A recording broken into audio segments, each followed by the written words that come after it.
just do it. I haven't done it.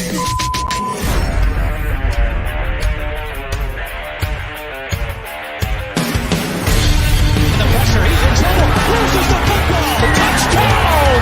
Got it! You have got to be kidding me. Jaelan Waddle. The Dolphins touchdown. Throwing deep upfield on the near side. Man open. Touchdown! Looking deep. He's got a man. Touchdown! The run from Tua Tagovailoa. Touchdown! He's going deep. He's got it for a touchdown again. Touchdown! David, tell me what you want to do. Tagovailoa is running. They go for it. Fire to the end zone. Touchdown! Beautiful day to be a Dolphin fan.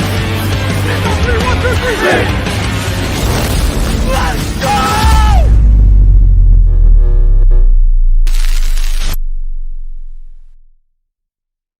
What is good, Fin Nation? What's good? It's your boy Reason. We're back here for another one on this Saturday evening. We thank you all for tuning in. Tonight, I am joined by the man to my left, your right, Mr. Kevin Dern. How are you feeling on this evening, sir? It's been a while. It has been a while. I'm doing good. Survived the afternoon outing with the family at the zoo, so ready to talk some football. Thanks for having me on, man. Hey, man, always a pleasure to have you on, and hopefully we can get you on for draft night like we do every year too. So I'm excited. Night 2 is going to be a time, bro. I think it's going to be an exciting night. Just a reminder for everyone, I'm going to be live tomorrow in the afternoon, early afternoon, around 2:00, and we'll be doing the linebacker big board, including all 22. We'll be dropping my linebacker big board tomorrow. Patreons, expect my big board to drop tonight for all of y'all, as well as an episode of 3 Takes will be coming to Patreons tonight. Patreon.com/Phinside The NFL. Guys, over 100 of you already in the room. Please smash that like button. Subscribe if you're new. We are on our way to 11.1K. Let's get to 12K, guys. All right, let's get into this. It's going to be a defensive-centric show. I tell you all the time, Kevin, you're one of the smartest defensive minds that I know in this community. So I think we got a lot to, don't blush. I've told you that, so I think today we'll not only talk about Fangio and the personnel, but let's talk about the draft a little bit, because, you have studied players on the defensive side of the football, specifically the defensive tackle position, which over the last couple of weeks has come to light that it is going to be a pretty, a primary focus for this team at some point, whether it be at 51, 84, 6'7", or UDFA. They're going to make a move there, especially if Mazi Smith's in there at 51. I get the off-field issues, but you got to start thinking about the team. I still don't think Mazi's going to get there at 51, but we'll get there.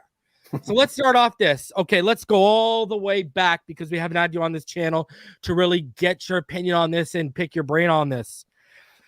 Okay, so you, like me, knew you're one of the people who knew, like me, last year when we hired McDaniel, Fangio was the apple of McDaniel's eye. All right. And, we knew this was inevitable, Kevin. All right. We knew it was Boyer better blow socks off or Vic's getting a phone call. All right. What are your thoughts on the addition from Vic Fangio? Because I'll say this, Kevin, last year, I said one of the best, obviously Tyreek Hill and everything, okay, but we're talking like non-superstar moves here. I thought the best coaching move and one of the best moves and underrated moves of the offseason, Darrell Bevell. I still stand by that. And that's by any NFL team, not just the Dolphins. So now this year, brother, I know we topped it a little bit about Fangio, but between Fangio and Ramsey, have the Dolphins not made probably 2 of the best defensive moves, let alone moves in the NFL this offseason, would you think? What were your thoughts? We'll start off with Fangio. When we got Fangio, where'd your mind go? Yeah, so I've loved Fangio since back when he came back into the NFL in 2011 with the Niners. That was one of my favorite defenses to watch, when I wasn't watching the Dolphins. So obviously they had some pretty ridiculous talent, like Patrick Willis will be in the Hall of Fame. Navarro Bowman was probably on that pace till he had that terrible knee injury. And, Justin Smith, I had seen him in Cincinnati, was a bust, 4th overall pick, bust. goes to San Francisco and he's making all-pro teams. So I knew he was good. And then when Fangio went to Chicago, and I'd kind of done some research on how bad that Bears defense was, even like the first year he was there. Yeah. They were still pretty bad, but like by the second and third year he was there, they were tops in the NFL in multiple categories. Mm-hmm. I was like, okay, he can basically come in and take any defense and make them really good. And I think the cool part is, I love the hire. I think it's great. It's basically like having a head coach on that side of the ball, which, a lot of people we have talked about, like the Sean McVay stuff. It's going to help McDaniel. We can talk about like the issues from last year with like getting play calls in and timeout usage challenges and stuff like that. Frees them up for those extra seconds in game action. So I think that's a huge thing.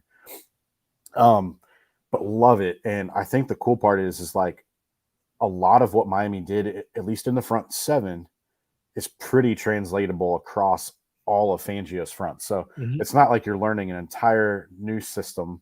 There might be a guy or two that's an odd duck in terms of a fit, but it's huge. And then honestly, you said 2 moves that were the best in the NFL. I'll raise you and go 3. David Long? Yes, Fangio himself, Ramsey, and David Long. And not just because David Long's a Cincinnati boy, like myself. But like I'd made up a list of potential linebackers, going into free agency. I think you and I had talked about that offline, not on the show. Had a lot of guys who were like from Fangio's time in Chicago, Denver, stuff like that. But one of the names on my list was David Long. And I remember talking to a couple people in Indy about that at the combine. And one person just kind of gave me a weird smile. And I was like, oh, they might be in on this. So I was like, okay, like we'll see what happens. And getting him, as long as he stays healthy, man, like it's such an added dynamic level at the linebacker unit. Like he's such a good run stopper. Just look at what he did. I think it was the Green Bay game last year. Was that on like a Thursday night or, it was a primetime game. I can't remember which night. And he just absolutely wrecks that running game. I think the Packers had come off back-to-back like 200-yard performances, and they held them under like 60 yards in that game. And David Long was just an animal. So I was like, I knew of him then. I had heard the name in high school. He might have played against my youngest brother somewhere along the line. I'm not really sure. But, just a phenomenal athlete. And he's really good in coverage too. So I think that move for me, very underrated. But I think a lot of people will know him by the end of the year. And like I kind of knew him a little bit. Not to go off the topic, but I'm only in one fantasy football league, and it's like a deep dynasty. We do deep IDP, and David Long's been one of my linebackers the past 2 I do years. IDP in every league I play. Tackling machine. Yeah. I didn't really, know how good he was in coverage until I kind of watched some more of him this offseason. So those would be my 3 moves, and it's just Let me ask you this. Okay. Yeah. Two-pronged question. One, do you believe that they kind of, they made it obvious they didn't want to restructure Ogba or Baker because they might not be long-term plan guys. So Baker, there's a lot of rumblings, and I'm led to believe that, this could possibly be Baker's last year as a Dolphin unless he plays ball with us financially from here on out, right? Because, I know, you probably, hey, funny enough, when I went to the zoo, remember that's the day they extended Jerome Baker, and I told everyone I didn't remember that when I told everyone I didn't like the money, and everyone jumped down my throat. Oh, he's Fred Warner. Oh, he's Shaq Leonard. They have similar tackle numbers. And see, this is what I tell people. Listen, because linebackers, I think, is one of the most inflated positions for stat watching. I don't give a crap if you got 110 tackles. If 70 or 80 of those are 4 to 5 yards beyond the line of scrimmage, what good is that for me? All right. What? Because the guy you could shed and disengage because the blocker disengaged. Now you can make the play. Like, come on, right? Yeah. So let me ask you this: do you think? Two-pronged question. Do you think this could potentially be Jerome Baker's last year unless he plays ball financially? And secondly, do you think that what saved him here is because we were in on guys like Devin Bush and stuff? Do you think what saved him here was his the traits he has kind of do fit what Fangio looks for in a linebacker in terms of his athleticism, pursuit speed, et cetera, et cetera? Yeah, I think to the first part, I think you're probably right about that. if I remember right, I think he's got like very little or no guaranteed money left after this year. So that always makes it easier to move on from a player. Personally, to me, I kind of view it as sort of like a tryout year for him. Like, if he does really well, and I think he could, the system, to answer the second part, I think is pretty conducive to it. Like, you look at a lot of the ways that they blitz their linebackers, it's not always just walking 8 dudes up to the line of scrimmage like we've seen the past 4 years under Flores and Boyer. They're blitzing guys from depth. They value linebackers who can turn and cover. The one game I like, say that one more time for Jerome Baker. Turn and cover. The one game I would probably hold up is if you go back to 2020 against San Francisco and what he did against George Kittle. I think they only gave up like 3 catches for like 30 yards against Kittle in that game. But that was also one of the very few games where they didn't play a bunch of cover 1 and cover 3. They were playing what Fangio would call cover 8, the half quarter. So Miami did a lot of that. And quite frankly, I was surprised they didn't use more of that after Flores left, especially with all the injuries they had. But that's neither here nor there. But like what Baker did in that game, I think is what you could try and get him to do. But man, like Channing Tindall's such a good athlete. If you can get him up to speed mentally, he needs reps, Kevin. Or even just get him involved in certain packages to start. McDaniel said it. He said they expect a big jump. The only way you're making a big jump is if you're actually on the field. So maybe that's sort of like they spoon feed him bit by bit. Maybe how coaches always break the season up into quarters. Maybe by end of the second quarter, start of the third quarter, Tindall's taking more reps or something like that. If Baker isn't really playing like I think he could play in this defense. But I think that's probably a fair guess. I think the 2 things that probably stand out to me would be is he's got the athleticism to do it. You don't always have to have him in man-to-man situations. There's a lot more zone. So that might help him in terms of coverage. And then his ability to blitz from off-ball looks. That's one of the things that Fangio does when he does blitz. I actually dug back through, and I believe – I don't know about his previous stints before he went back to college at Stanford with the Saints and the Panthers. But since he came back with the 49ers, the highest he's ever had a defense in terms of blitz percentage was 13th. So he's not blitzing a ton. Yeah, not at all. He's barely at middle that, of the pack, basically. Yeah, above average is like the highest total. Yeah. So, but when you do it, he's going to be really sneaky about it. And I think that aspect might be kind of what keeps Baker on the field to start the year with. Is those 2 things, but I think you're probably right. That's like, listen, he's running out of runway. I know he's not going to be there, but that's why a guy like Drew Sanders would be so good for this defense, because you don't know what you're going to do with him, because he can beat you off the edge. Or you look at what he's done, proved this last year when I really dived into the film. He ended up being, spoiler alert for my linebacker big board, he's my number 2 linebacker, because what he showed he can do in the middle of the field at the line of scrimmage, when you it's like that. I thought to myself, he's my number 2 linebacker, because Fangio would be looking at him like, Fangio loves guys he can disguise with. If he can disguise with you, you're his best friend, especially if you're effective with it too, right? I want to get into Ramsey, but before we do, there's a few things with McDaniel I want to cover here. Raekwon Davis, how do you see him being affected by going to the gap and a half? Do you see him having issues? And for people who don't know what we're talking about, can you explain us moving and any players you could see potentially, benefiting or maybe having a little bit of a growth period by moving to a gap and a half front? Yeah. So Raekwon's one of my 2, we'll call it odd ducks in terms of the scheme fit in the front 7. You already brought up Ogba. He's my other one. With Raekwon Davis, like what we're talking about with a gap and a half, maybe it's easier to explain it this way. So Miami under Boyer and Flores were always 2 gapping when they had Raekwon on the field. So that means he's locking, peeking, and then shedding whichever way the ball goes, but he's responsible for both A gaps. In this one, you're actually going to take a step into your gap and try and get upfield, but they want you to be able to have the ability where if it's a run play or a play action and the quarterback goes the opposite way from what you shot your gap, to be able to fall off and still maintain that other backside A gap, or if you cut to the backside, maintain that front side A gap. that is a huge question mark for me with Raekwon, because like I always thought his best trait was just his length and his strength, just being able to eat double teams. Yeah. But now that you have that opportunity to kind of halfway shoot that gap, you might beat some of those double teams naturally. So it's kind of like, okay, what does he do if he gets a free run, and tries to chase down, say like a Josh Allen? Does Josh Allen just turn and burn the other way? Like, or is it a draw play and that gap is wide open because he got too far upfield? So nose tackle, like a true nose tackle, is probably one of the spots, like you talked about in the intro, that I would keep an eye on in the draft, especially since John Jenkins, I forget where he signed, the Raiders. He left. Yeah, he did his Raiders.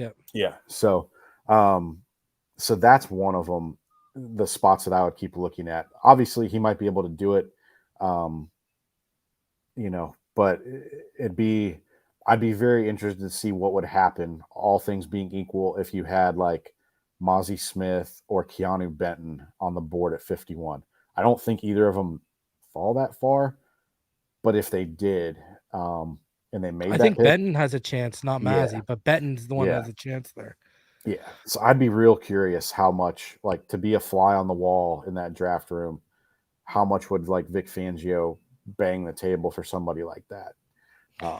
Because Mozzie's a wrecker, bro. Yeah. But I guess though, to like the point about Raekwon specifically, the nice part about this defense is, and I haven't gone through and done a deep dive on the playbook like you, so that some of the terminology I'm going to use I know is incorrect, or it's related to like Flores and Boyer. You're in the nickel front the majority of the time. So Raekwon's probably only playing maybe like a third, a little more, 40% of the snaps, let's say, all things being equal. Probably not going to be on the field for too many of those nickel snaps. Like Miami they call it their diamond front. Fangio calls it their penny front, where you use the 3-3-5 with your backers walked up. Miami last year used Christian Wilkins as the nose in a lot of those scenarios, unless it was like a third and short or something like that. But they would have Sealer, Wilkins, and Ogba, and then I think eventually they ended up playing someone else there after Ogba got hurt, or didn't even use the front after they got Chubb, because the other front they played a lot was that 4-2-5 using the 2-4-5 personnel. That's Wilkins and Sealer. You're probably not going to see Raekwon on the field a ton. Yeah. And I think if we're looking a year down the road, all three of those guys are scheduled to be free agents. Obviously, I think he's probably third in the pecking order, or I guess they got Sealer one more year, but they want to get Sealer done before they get Sealer done before they get Raekwon done, even if he does have an extra year. Yeah. That's I wanted to talk because not a lot of people have discussed this other than me. I brought this up plenty of times on this channel. I don't think enough people have covered this. Let's talk about this. So let's make this about Tua for a sec. Okay. Why not? All right. Okay. We'll do what the Tua haters do. We'll make everything about Tua. All right. So here we go. So because I wanted to ask you this, because I think this is a valid point. It's something I've been bringing up for quite some time. I've done 3 takes videos on my Patreon about this, and I've gone live about this here. Okay. The effect Fangio is going to have on Tua and McDaniel. All right. And let me lay it out for you. And then I want to get your thoughts on it, because you come from a very defensive oriented mind. All right. Tua. We've seen him shred man coverage. We've seen him shred Belichick undefeated, okay? What defense did he see the majority of his time in the NFL? Like, he heard about it in the film room. He played against it a lot in camp, et cetera, right? So we laid that down, all right? So that's there. Now let's go to the defense he struggled the most against, all right? When we go back to his rookie year, first game against the Rams, who was the defensive coordinator? Brandon Staley. Who was the defensive coordinator of the Broncos? Head coach of the Broncos, who gave us a ton of issues? Mr. Vic. Okay. We flash forward to this year. San Fran. Now, they didn't take away the middle of the field, but they gave us issue. D'Amico Ryans was running a form of whose defense? Fangio's. Okay. Then we run into Staley the next week. Who's running? And we already done that song and dance. We've done that song and dance, but he added a little bit more to it. Okay, let's take away the middle of the field and start. He was the first guy you really saw focusing on rerouting guys, right? And okay, brother. Okay, so I've done the math. About 11 teams in the NFL last year ran some form of Fangio's defense. I assume it's going to be around the same number this year, all right? Because a lot of those guys took head coaching positions, all right? So let's base off that number. So that's like a third of the league. Fangio, and let's not even make it about Tua, let's make it about McDaniel. Mm-hmm. Fangio is about, you've heard, I know, because you always keep your ears to the streets when it comes to anything that comes out that our coach says and stuff. And I know you heard when he said first of all, McDaniel's spending 20 hours. This guy went from Barry Jackson reporting he doesn't spend time with the defense, and now he's self-admittedly, I'm spending at least 20 hours a week with the defense right now, he's saying. 2, you've heard him say that he's picking Fangio's brain of why you do this, when you do this, how you do this. And he said they've been talking for hours and hours on end. And this is going to translate because they can say what they want. You can't talk football in the offseason. But our quarterback come on, get out of here with that. You know what I mean? Dude, the effect. Do you see, we already thought Tua was going to take a step in year 2 of this offense.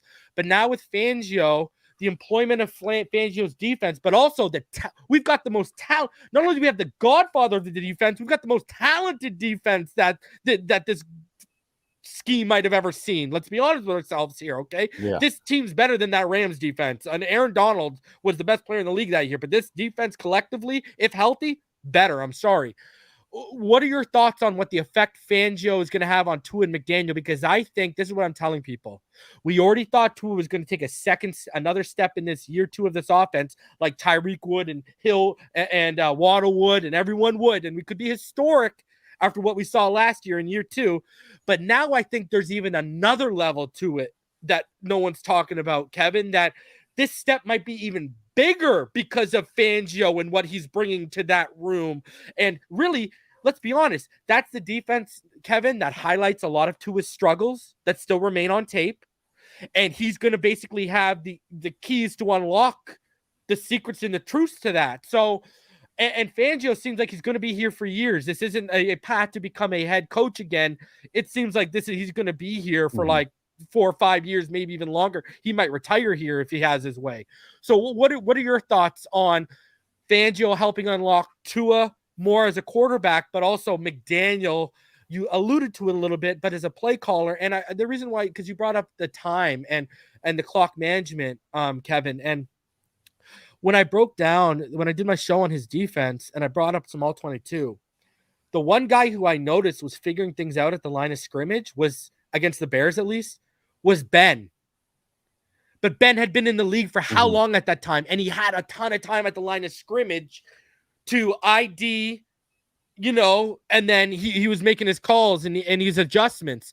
He was the only guy that I was seeing against that Bears defense and then he was converted the first down, funny enough. So what do you think this is going to unlock a potential to Tua that we probably didn't even foresee heading into this year before Fangio was a part of this team? And what do you think about his effect on McDaniel, the head coach? Yeah, so let's do the broader perspective first with McDaniel. I think with him, it's going to help him develop some of the counters. I feel like a lot of without having watched a ton of all-22 last year because of school and all that, I feel like a lot of the stuff that we ran week to week wasn't, super varied, but teams were so scared to death of Hill and Waddle beating them over the top. I think really the first 2 or 3 games of the season kind of spread that fear around the league. You saw, especially the Ravens game, guys getting open deep. I think from a broader perspective, it helps McDaniel in terms of if you really want to watch a defense like Fangio's, they show you something pre-snap, they change it post-snap. You've got to give Tua more time to identify what the weak side safety is doing, because that's kind of the linchpin of this whole system.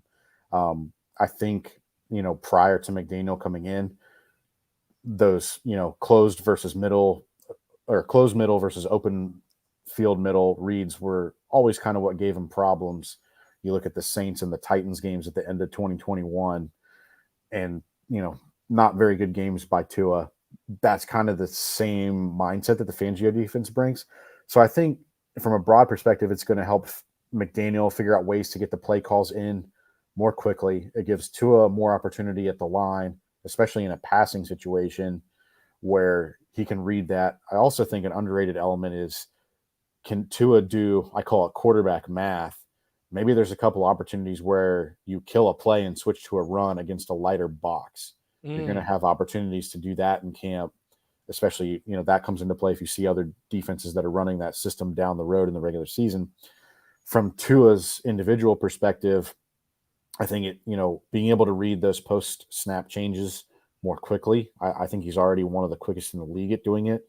But if you can get, that extra half of a second or a quarter of a second, get your head around on a play fake that much faster to kind of pick up where that weak side safety is specific to this defense, that helps him, know, okay, I can't fit the ball in this window. I got to find a check down, or I got to find like someone underneath. I feel like getting a better weapon like Braxton Berrios, or using someone like Ezekama, who's got some yak and break tackle ability, at least from his Texas Tech tape.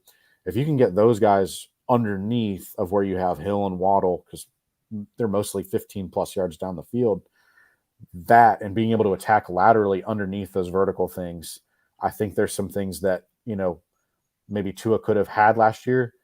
Didn't hurt us that he didn't have it, because he was still able to get the ball to Hill or Waddle. Or there's one play specifically, it was in the Buffalo game, the touchdown pass to River Craycraft, basically throws a needle into double coverage. Mm-hmm. If you look at the guy who came out to the flat, that's a walk-in touchdown. Doesn't matter. We still got the 7, but just little things like that, being able to tip it off, knowing, okay, if I get to my check down read just a hair faster, we can keep the drive moving. We don't end up, in a third and long because I threw an incompletion or had to throw it away. So just little stuff like that. And I would add one final point, and I texted you this. Tua looks like a straight up 90s sitcom dad with the stash, man. I hope he keeps it. I know he said he didn't like it, but he looks gangster, bro. Yeah. That just seems like we're riding the stash, the Super Bowl, bro. So, I mean, as a beard guy myself, I guess I understand it, but I can't pull off a stash. Tua is one of the rare guys who can pull off a stash. So, brother, did you see what I tweeted? The moment he walks the Vince McMahon thing. yeah. But after that, I tweeted. I said, the moment that man walks out with handlebars, just hand us the Lombardi trophy. Yeah. Okay, it's over. It's over, man. Yeah. Or the Tua Manchu. Do you think? All right, before we get off Fangio, yeah. Do you see? And this will be a segue into Ramsey. Mm-hmm. Do you see Xavien Howard having a bit of a resurgence under Fangio? Add in the fact that now, he can take on more 2s and 3s, and he doesn't have to travel more, so it'll be less. I know. Hey, pause before I say this. I don't mean anything other than football, guys. It'll be less strain on his groin now, because we've seen the groin issues over the last couple of years. Yeah. Do you see Xavien Howard getting back to maybe a higher level of that form we saw in year 1 with Byron Jones when everyone was healthy there? Like, I mean, we could see a guy who gets back to 6-7 picks. No.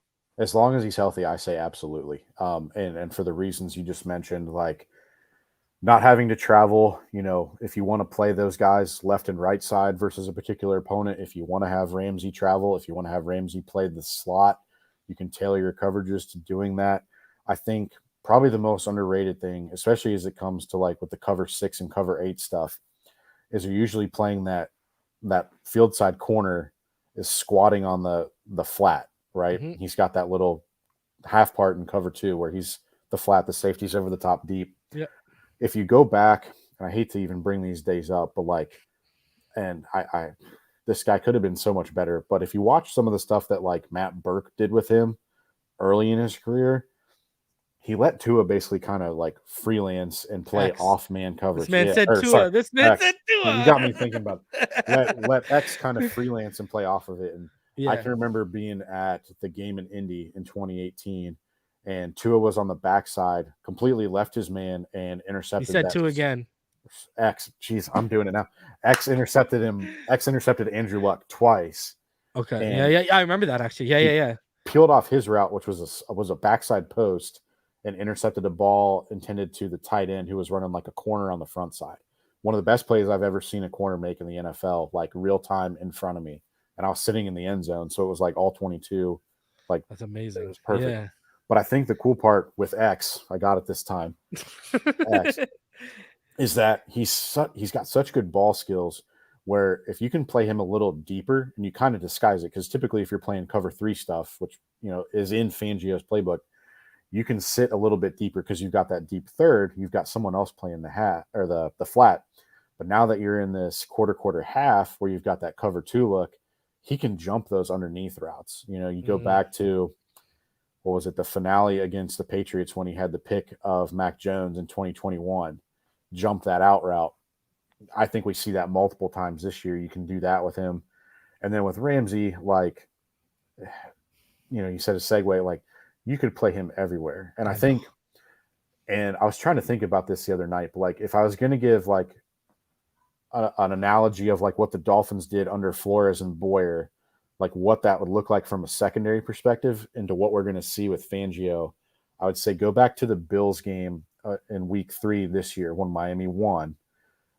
Boyer unloaded the entire playbook. Like, they were running old school cover 2 where your corners are hard squatting, safeties deep. They ran inverted 2 where your corners are deep half and both safeties buzz down.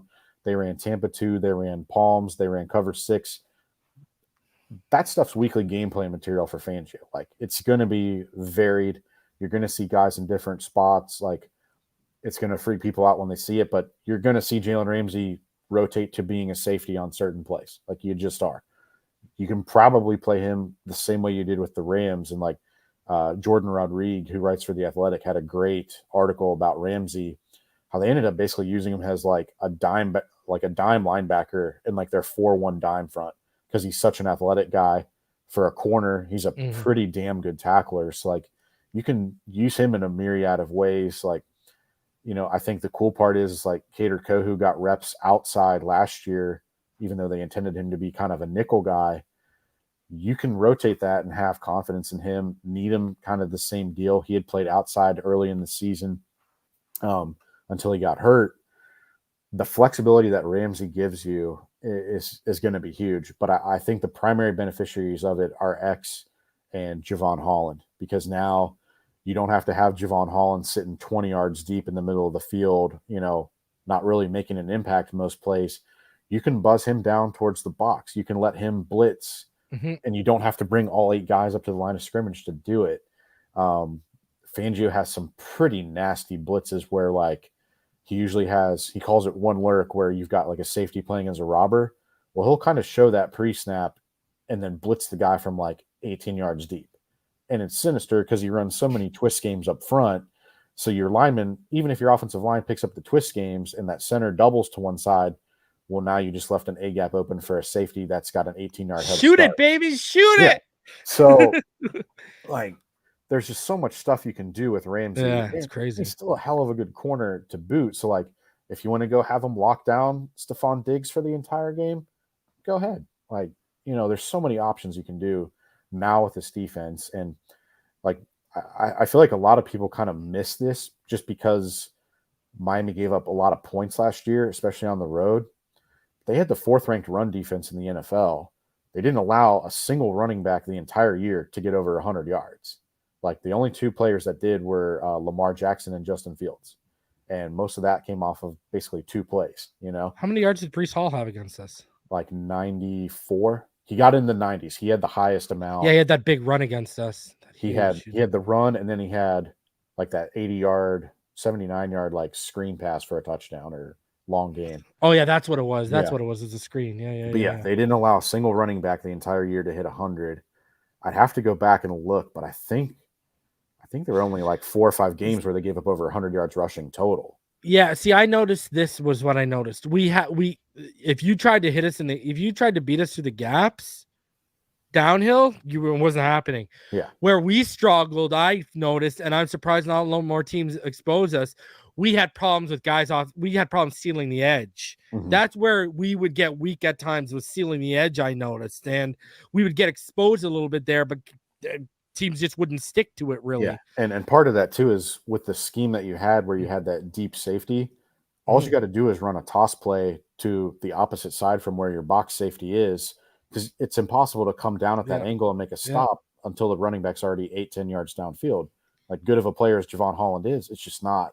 You can't expect that possible when you're 20 yards deep. You need like the craziest range and sideline to sideline speed that's ever been noticed, and you need to take the right angle, like your instincts and anticipation. You can't miss the angles. So, how do you expect? Do you expect Deshaun Elliott And I expect Jevon Holland to get back to that form we saw too, and maybe another level to it. How do you expect Deshaun Elliott fitting in here? I know the guy isn't the most self-aware person on Twitter, but how do you feel about the Deshaun Elliott edition? Because we haven't heard you mention him yet. Yeah, I think Jevon Holland's going to be a stud in this defense. Like if you watch, not to sidetrack it, but if you watch what Fangio did with Justin Simmons in Denver, he's better than Simmons too. Yeah, more athletic, better already, better against the run. Yeah, if there's a guy that's going to become a star, a lot of people said it, Holland. Yeah. As for Deshaun Elliott, I know he missed the game against Miami last year, and he had a pretty good season to that point. So it's nice that we didn't have to face him, and Tua had a monster game that game. With him, I've seen him a few times. Obviously I live in Cincinnati. I've seen the Bengals quite a bit. They play the Ravens twice a year, AFC North, all that. I'm very curious to see, because I think you can do a lot of stuff with him as sort of like an overhang player in the slot, especially in third down packages. Like essentially the role that the role that Eric Rowe kind of had, the last 2 years under Flores. But Elliott's a bigger, more physical presence than Eric Rowe was. He's more athletic. So I think you can do some stuff that way. Man, in terms of figuring out, like, if I had to pick between him and Brandon Jones as like a starter in this defense, I'm really torn, because like Brandon Jones' cover metrics improved a lot last year, but they weren't asking him to do a bunch of hard things. And like, if you look at least his time with the Dolphins, there's really only a couple games where he's ever had to play as part of like a two deep safety tandem. And that's like the week 2 game against Buffalo from 2020 after Bobby McCain got hurt. So that was like his second game in the NFL. And then the 2 home Bills games in 2021. And then this past year, he was already hurt before they played the final 2 Buffalo games. That's really the only sample size you have to go off of like, how good could he be in a 2 deep look and doing some of that? From what I know, he's a pretty smart player. So I think they'll probably give him first crack at it. But like, would it surprise me if Elliott became kind of the more full-time, starter? I wouldn't be surprised about it. I'd probably have to go dig into a little more what Elliott did with Detroit last year to kind of get a better feel for it. But yeah, the Twitter thing, little egg on the face for that, for sure. I wanted to ask you this, because I think a lot of people, we got to expect and prepare ourselves for it. I think fans, I don't think they realize that, this defense, it's going to be, the epitome of bend, don't break. We're going to give up. The goal is give up as much yardage as they want, but don't give up the points. Right. Yeah, it's like the week 3 Bills game. Gave up like 450 yards, but really 17 points, the butt punt. Exactly. But I think people got to be prepared for that a little bit, because I can already hear the people bitching about, well, look at how much yards they're giving up. And we're going to have to be like, yeah, but look how many points they're giving up. You know what I mean? Yeah. Points are what they put on the scoreboard. Yeah, exactly. So. How do you, what kind of year do you listen? Last year, I expected Phillips to enter the top 10 pass rushers. I think he's right around there right now. And I said last year, I think he enters top 10 last year. And then I said this year, I expect him to enter that top 5. Or how do you see? I think Fangio is going to have more success with Phillips than he ever did with Chubb. What do you think of Phillips and Chubb under Fangio this year? And do you like the Malik Reed signing more so than bringing a Melvin Ingram back? Yeah. So I think, as long as Phillips stays healthy, I think he's getting at least 12 sacks. Like, that's a pretty lofty number. But I remember watching the Denver defense when Fangio was there. And this is why I think Malik Reed is important, maybe more valuable to them than Melvin Ingram, is while it was only a few games when he had them both healthy, but Fangio used to put Von Miller and Bradley Chubb on the same side and would basically run twist games to death. And that's what really killed Miami, that 2020 game that year. Austin Jackson just was not capable of handling that. That was a bad day for him. Yeah. But the cool part is it basically gives Malik Reed a one-on-one on the opposite side, because he was the third rusher in Denver. is that Emmanuel Ogbah for Miami now? Because like I think back to when they won those 7 games in a row in 2021, they changed their dime package to basically run a 4-man front, which they really hadn't done under Flores at all. And they started putting Jaelan Phillips over guards next to Emmanuel Ogbah and would just run twist games to death with those guys. The Carolina game when they massacred Cam Newton and the Tucker kid, I think they did it against the Jets that year as well. Just absolutely massacred those. So I would say he's not going to blitz a ton, but look for a lot of games and stunts up front with Phillips. He's such an athlete. You can move him everywhere. Even if you wanted to pair him and Ogbah together, you can put Chubb one-on-one with the tackle on the other side. I think there's so many options with what you can do. And then you have, to me, Van Ginkel's always been kind of an average pass rusher. He's more of the cleanup guy. He gets there second and finishes a lot of sacks. Malik Reed, despite his size, has a pretty good repertoire of pass rush moves. He's only 6'2", 235, but he can pull. I don't know how many listeners will remember this, but Reggie White's hump move. He's one of the few guys in the league who still actually tries that and has success with it. But Reggie White was 280, 290 pounds. Yeah. It's 235. Yep. So it's pretty interesting to see him do that. And I think, in terms of those outside edge linebacker guys, if they didn't have Emmanuel Ogbah still on the roster, I think there'd be plenty of snaps to go around for those 4. But I feel like there's going to be kind of an odd man out. And I wonder if that's Van Ginkel. Because to me, he took a lot of visits in free agency. I thought some team would actually sign him and give him I was shocked. Starter money. Yeah. So I don't know what happened there. But he said Fangio hit him up and said you're going to be a part of this. So I don't know. Yeah. So I think the one thing I would hang my hat on with Van Ginkel is he played in Jim Leonard's scheme back at Wisconsin in college, and they ran twist games to death up there. So he's at least got that component. I don't think Miami ever really fully unlocked that, because when they really started doing that, they always gave those reps to Kyle Van Noy and never Van Ginkel. So maybe that's an element of his game that you can kind of unlock, is sort of a sub player, on third downs and stuff when you need to give Chubb and Phillips a blow. But there's so many options now. He can basically do whatever he wants up front in third down looks. It's going to be, I think it'll be pretty wild with what he does. And now that he says he's developing a new coverage on top of it. So, bro, when I heard that, I'm like, oh my God. And dude, and then the balls. And then he starts bragging to Nagy, who's he's seeing him. He's seeing off he's bragging to offensive coordinators that he's going to be facing this year, bro. It's not like guys who aren't on the schedule. He's telling you, yo, get ready, because I'm coming for that ass. Well, it's it's that thing. He knows he's got talent. And I told you, I ran into the Martindale, and he was that's a gold mine of talent right there. And that was before Ramsey and Chubb. Yeah, that would have been last year. Yeah. So you've got Ramsey on board, you've got David Long on board.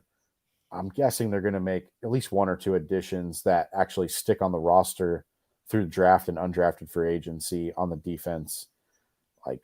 What's not to like? And you already had a top 10 run defense to boot coming in.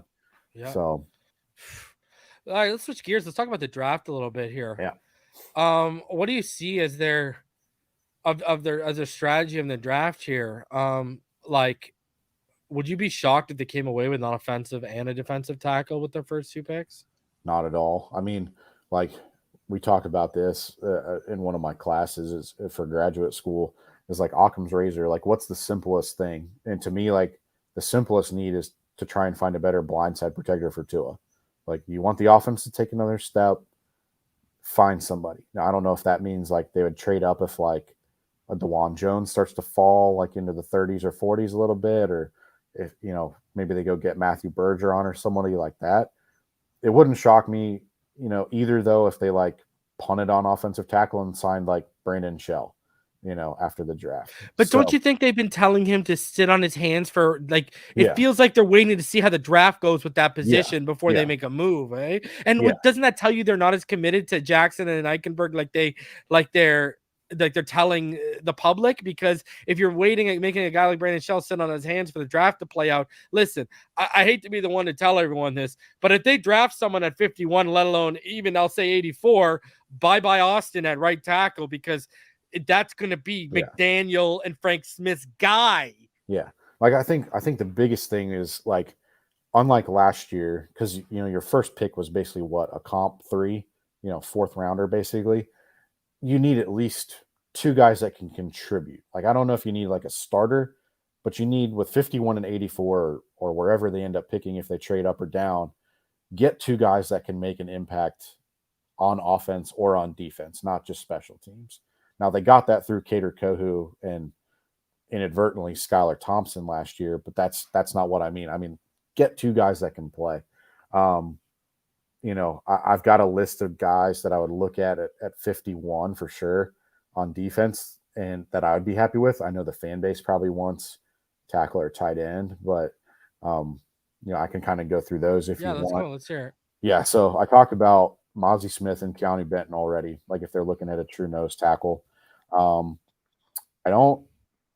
Obviously your big board's coming out, but I have a feeling that the guy I'm going to say is probably in your top 3 linebackers, if he's not the first, and that'd be Jack Campbell from Iowa. He's one of my draft crushes. Him and Darnell Wright and Devin A-Chain, the running back, are my 3 biggest draft crushes. Yeah, dude, like with Darnell Wright, it's a quick sidebar, dude, he might go top 15. Like, bro, Jack Campbell is the guy we've been waiting for to man that second level since Zach left. I hate to be the one that, that's literally in my scouting report. Like, he's such a good player. I feel like his combine probably cost the Dolphins a chance to get him. Thanks, Stephen Ross. Yeah. The rest of the linebackers, I probably wouldn't take at 51. Where it gets interesting for me, and I know they've You wouldn't take Drew Sanders at 51?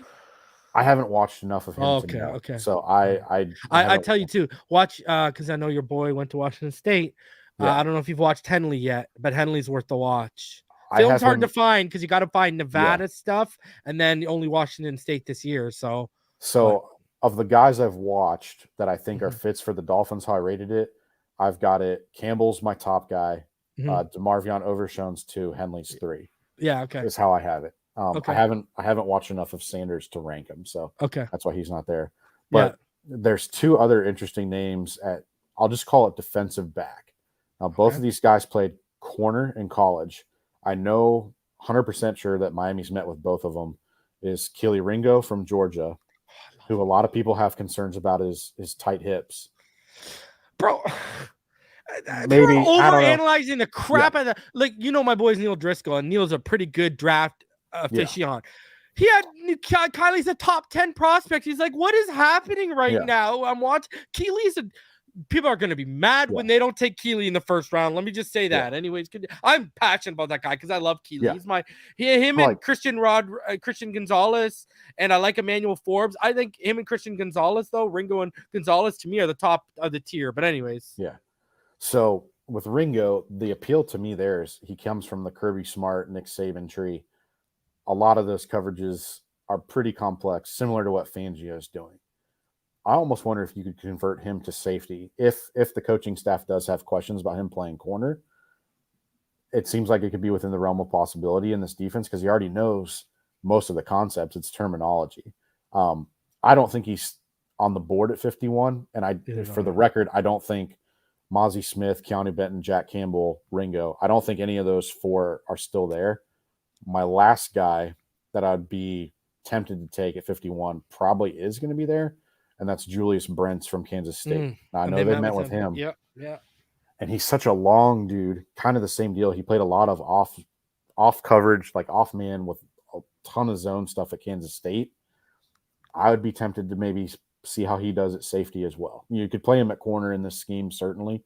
But with that length and that range that he has, man, like if you wanted to kind of like sprinkle him in at corner and then obviously Brandon Jones and Deshaun Elliott are both free agents after this year.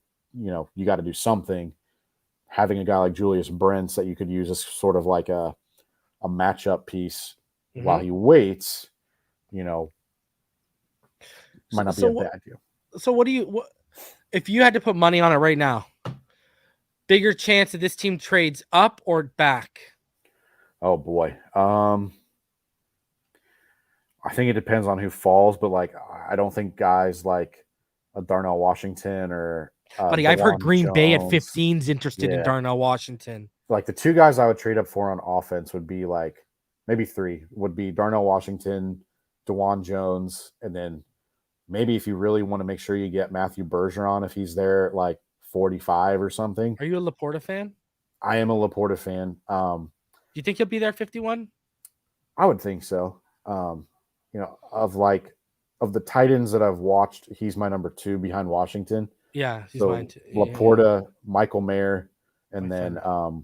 Michael Mayer's my second, and Laporta's my third. Yeah. So Mayer's my guy. He's another Cincinnati. Well, technically not Cincinnati kid. He went to Northern Kentucky, but yeah, Northern Kentucky basically is Cincinnati. So, and that offense was crazy. I actually know one of the other kids that he played with in high school. I used to work with his mom, so kind of a small world there. They're a fucking awesome team. Anyway, I think either one of those 3 tight ends is a home run, bro. If you want my honest opinion. And then I like Luke's. I don't know how you say his last name. Shoemaker. Yeah. I like him, but 51. 84. That's more of an 84. Same thing with if you like a Zach Kuntz or a Tucker Kraft. 84 or even listen, Brenton Strange to me, I like you would him take as well. You would take in the 4th, but because we don't have a 4th, you got to take him at 84 if you like him, right? Yeah. And then what's interesting, I've tried to track a lot of their pre-draft meetings and visits and stuff. I feel like they're going to go. I mean, they have to go. They've only got 4 picks right now, so they're going to have to take 20 some undrafted free agents just to get the camp roster. But a lot of the names that they've looked at and met with, at least on defense, are all guys that are probably 6th, 7th round or undrafted type guys. So pretty interesting to see what happens. Well, did you see that article came out with Bear Jackson? I covered it on the channel, bro. And they're telling guys who are basically league-wide known they're going to be UDFAs. Yeah. They're telling offensive linemen they're going to give them a chance. They told a left guard that who's pretty much understood he's going to be a UDFA, that they will give him every legitimate chance to be a starter. And if they're saying that to UDFAs, what are they going to say to the guy they drafted 51 and 84? Bye-bye Eichenberg. Bye-bye. Because here's another move. If you want to be real smart here, let me ask you this. We know they want to lock down Connor. John Michael Schmitz is there at 51. We're talking like a guy who I have behind Creed Humphrey and Tyler Linderbaum in terms of my grading here. We're talking a guy who's a game changer at center. We're talking about a big dog, bro. And usually those top centers have been there. Creed Humphrey was there at 51, but we decided let's trade up for Liam Eichenberg. How'd that work out? You know what I mean? So would that be something you'd be intrigued of if John Michael Schmitz is there at 51 and Laporta, Washington, and Mayer are gone. DeJuan Jones is off the board. Massey's gone. Benton's gone. Would that be something you'd be intrigued in? Maybe a little. I have a hard time seeing him get past the Jets at 42 and 43 just because they don't really have a center on the roster. What about Steve Avila? Do you like Steve Avila out of TCU? I would rather have Steve Avila than John Michael Schmitz. I think you can plug him in at left guard and you're set for however long he wants to play. Yeah. John Michael Schmitz, I think is really good, top center for me. But in watching him, it made me appreciate Keanu Benton even more because when they played Wisconsin, I saw that. There's some reps where Keanu Benton just straight up makes him look silly. But the other thing is John Michael Schmitz, you can't kick outside of center, right? He's basically stuck there because of length issues, right? Yeah, the thing. I get the philosophy of moving Connor, but I think if you look at how at least that Kyle Shanahan specifically and McDaniel's been with him at every one of these stops, how they basically brought Alex Mack with them from Cleveland to Atlanta to San Francisco. I think they really value that extra length that Connor has at center.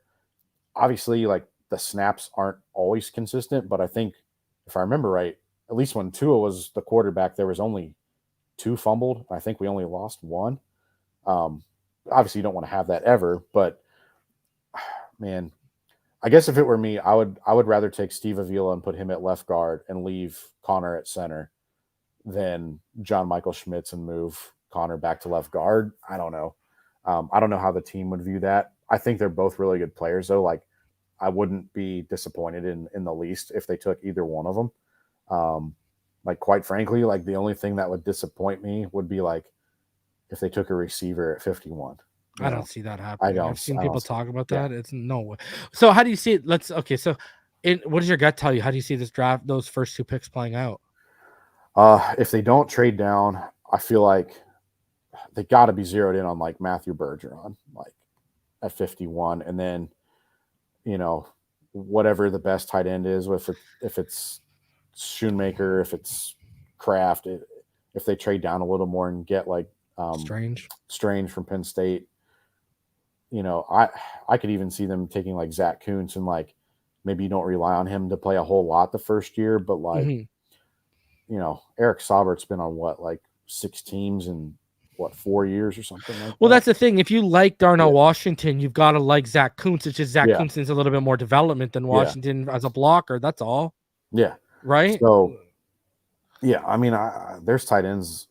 I kind of like all those guys. And the only one that scares me to death is Musgrave, just because of the injury history. Yeah, and I heard, and I don't think he's a very good blocker. Me and Neil got some intel that he, and then like, softer than melted butter, bro. That's what I've heard. And then like I know Dalton Kincaid's a really good player, but like Mike Gesicki, bro. Everyone keeps calling all these guys who can't block Mike Gesicki. That's Mike Gesicki, that guy. Yeah. Right? He's a receiver more than he is a inline guy. So I don't know. I think by some form or fashion they end up with a tackle. Whether it's at 51 or they trade up a little bit. That's kind of my gut feel. So let me ask you this, okay?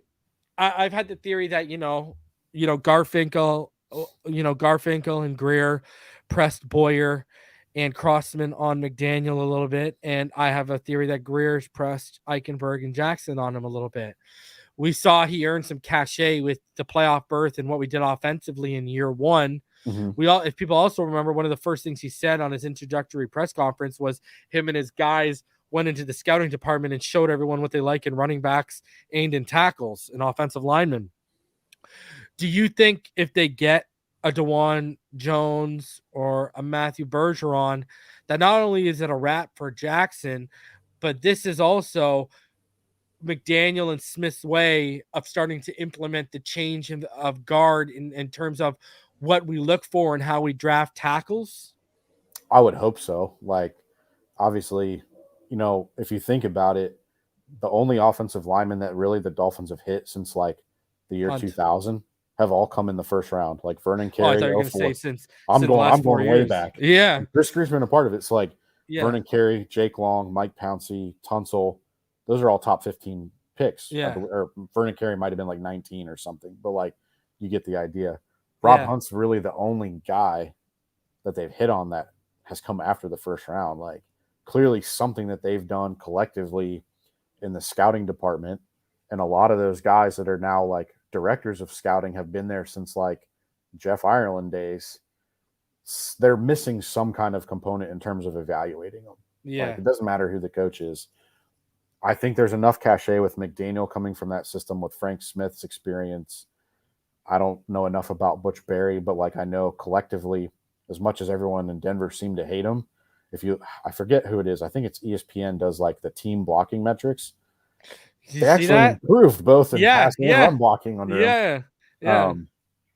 So I don't know. Like, I feel like if you brought in a tackle at 51 or earlier, that signals like, okay, McDaniel's got his fingerprints on what we're doing on the offensive line. Because clearly they've cycled through like 10 O-line coaches in 9 years now or something crazy like that. And the best one we had was doing cocaine, and now he's with the 49ers. Like, it just I don't know. And I think too, like, the other part of it is like, I'm the biggest Teron Armstead fan you're gonna find. I thought he was completely awesome for how many injuries he had last year. He was ridiculous. But like at this point, you have to plan on him not being there for like 2 or 3 games. That's why I like a guy like Tyler Steen at 84, because he can play right tackle, left tackle, or guard. Yeah. And Greer loves his Bama boys. Mm-hmm. Right? So I feel like you have to make some sort of an investment there, because what happens, say Armstead gets nicked up, are your best two tackles at this point really going to be like Kendall Lamb and Austin Jackson?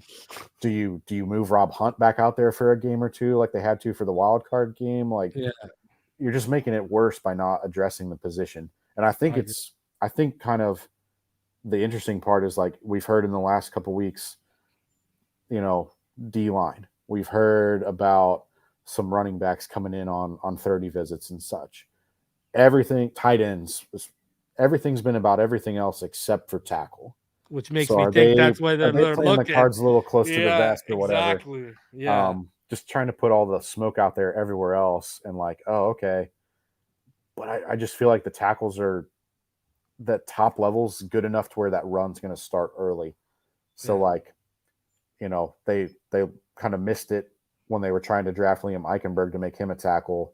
But then, like, I go back to 2016, Greer traded up I think it was 3 spots to take X in round 2, because the Bears were going to take him like a pick in front of Miami. He got that corner run right. So he's got to get the start of the tackle run correct to make this work. I agree. But that's my gut, is they come out of this draft with a tackle that's directly competing for that right tackle spot with Austin. AKA winning. Yeah. Yes. All right, man. You got any final thoughts before we get out of here? Tell everyone where they can catch up with you and such. Yeah. So I'm finally done with school. So done with that. I haven't really had a chance to sit down and write for DolphinsTalk.com, but I still do my Dolphins weekly podcast there. Although it's gone from like Dolphins monthly to like Dolphins every other week now. So I'm getting back into the flow of that. DolphinsTalk.com. You can find my podcast there. Hopefully I'll have something written up over the summer. And then you can find me on Twitter at KevinMD4. And no, I'm not a doctor. I've had a couple people ask what the MD is. That's just my middle and last initial. So you're the defensive doctor, DMD. Guys, so I'm going to be back live tomorrow. Expect me probably around 2-ish. And I'm going to be talking a lot about the running back situation, and I'm going to be unveiling my linebacker big board tomorrow with all 22 for the top 5 guys. I'm going to give you my top 15 players, so be out on the lookout for that. And guys, smash that like button. Over 270 of you in the room, smash that like button. I appreciate all of you for spending some of your Saturday with us. Same to you, Kevin. Always a good time. And you can catch Kevin. He's going to be back here in a couple of weeks when I bring that draft panel that we do every year. So be out on the lookout for that, guys. But a lot of content coming your way, a lot of draft content. We're getting draft centric over the next 2 weeks on Phinside the NFL. So I will see all of y'all tomorrow. Until then, everyone, stay happy, healthy, safe, and blessed. Fins up all day, every day. We'll see all y'all tomorrow.